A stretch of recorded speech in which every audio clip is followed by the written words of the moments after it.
Hello, everyone. And today, with me, we have Akshay, who was the Westpac 2017 Scrabble champion. So, Akshay, how are you doing today? I'm really good. Thanks, Sumbul. How are you?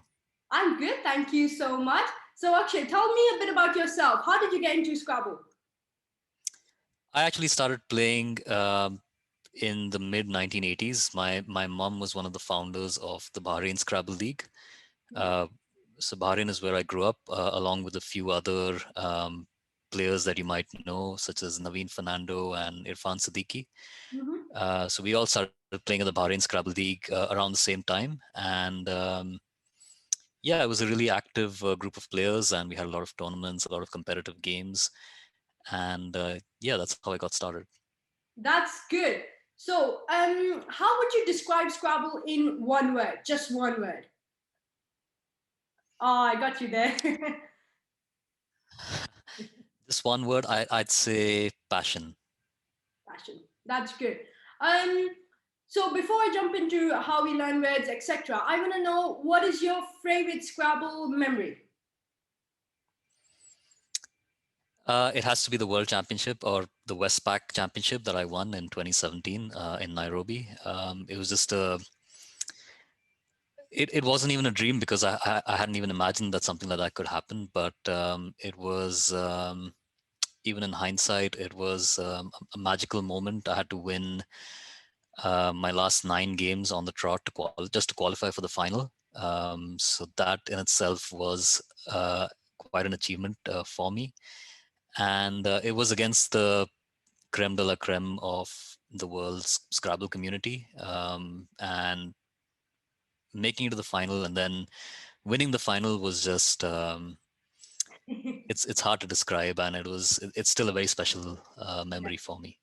I think I can see your face expression lighting up, so that says it all, doesn't it? Yeah. Cool. So, how do you learn words? I found that the technique that really works best for me is Ziziva and the card box. So to the people who created it, thank you so much. It really helped me a lot. You can actually customize word lists by probability, by word length, and so on. And the card box feature actually, once you set it up and once you put a few words in there, actually keeps testing you on the words that you're more likely to miss. So it's really a good way of optimizing your time and just focusing on um, just recall and looking at those patterns and being able to remember the words. So whether those are bingos or whether those are smaller words, I would recommend Ziziva very highly. Okay. And how often do you study? Not as often as I used to, but a couple of years ago when I was actually preparing for Westpac, I probably put in 3 to 4 hours a day of yeah, just focused study. I also should mention Aerolith because that's also something that that's a good way to test your vocabulary and recall. There are some really great quizzes on there, and you have a lot of competitive Scrabble players also logging in every day, and you can see how you perform against some other really good quizzes. That's great. I'm going to now move on and ask you, do you prefer a defensive approach or an offensive approach? And how do you explain that to someone who's just starting? I think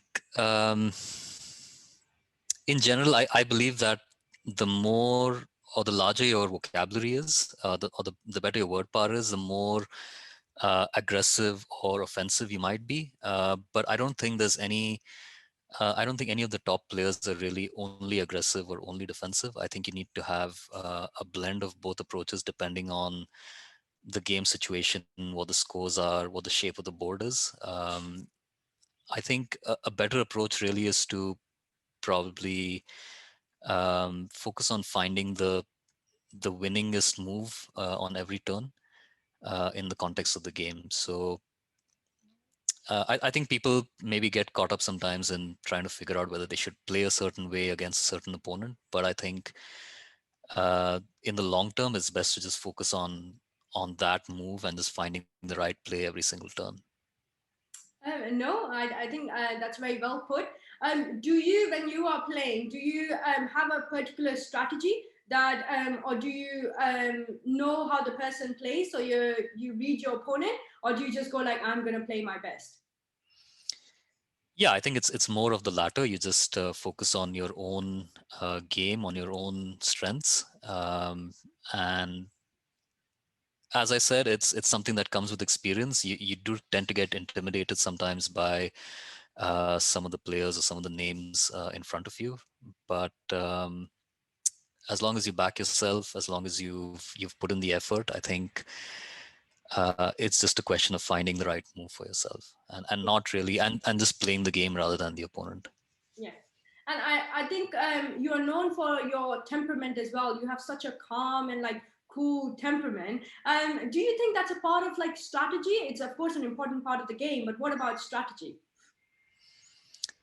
I think it is. I think it's something. I've always been a calm person, and I think that temperament helps a lot because if you are playing a long tournament, most tournaments these days are at least 24 games, if not more. You'd have 35, 40 game tournaments. And it's important to keep in mind that that's a really, really long time. And your fortunes could change in the span of a day or two. So it's important to just focus on each game at a time, each move at a time, and not get flustered when you maybe made a mistake and lost a game, or even get carried away when you've done really well. So yeah, I think the temperament helps a lot, along with, of course, game strategy and word power. I think those are probably the three fundamental skills that every Scrabble player needs to have. um, but yeah, temperament is critical, and it's something that I pride myself on. Sounds good. Um, how do you balance your rack? Let's say you have three eyes on your rack. So what would you do? I would give you three situations. You are at the start of the game, you are in the middle of the game, and you are at the end of the game, and you have three eyes on your rack. Just imagining that situation, what would you do? Like, what would be your first thought?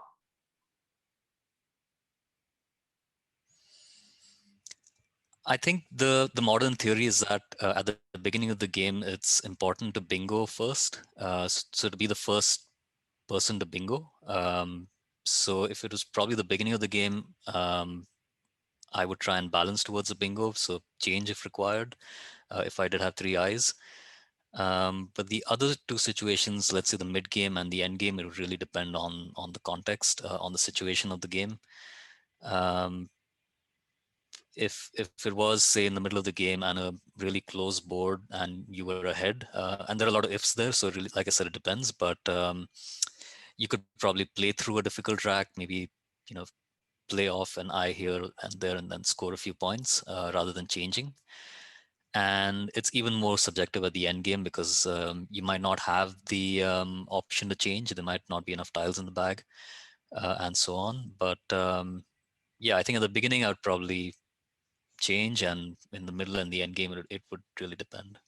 Good ring pen. No, thank you. And the final question I have for you is, what would be one advice you would give to either your younger self or someone who is at the start of their Scrabble career?